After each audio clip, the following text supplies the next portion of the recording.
السلام عليكم ورحمة الله. ازيكم عاملين ايه؟ النهاردة ان شاء الله هتكون وصفتنا هي الاندومي. هنعمل الاندومي بطريقة صحية وهنعملها في البيت بمكونات موجودة كلها في البيت.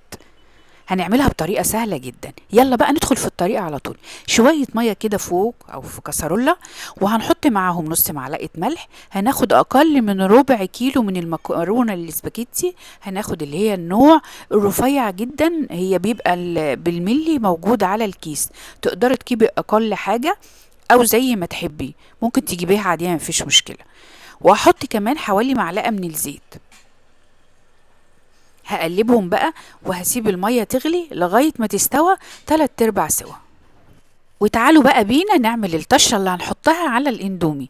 جبت نص معلقة كبيرة من الزبدة ومعلقة زيت، والزيت هنا عشان الزبدة ما تتحرقش. هحط بقى ربع معلقة من كل حاجة. هحط من الكركم وبهار الفراخ والبابريكا والثوم البودر والبصل البودر، زي ما قلنا كل حاجة ربع معلقة. وهنقلبهم كده مع بعض لغاية ما نشم الريحة بتاعتهم. ممكن كمان تضيفي نص مكعب من مرقة الدجاج، بس بما انك عاملاها بطريقة صحية تقدري تستغني عنه.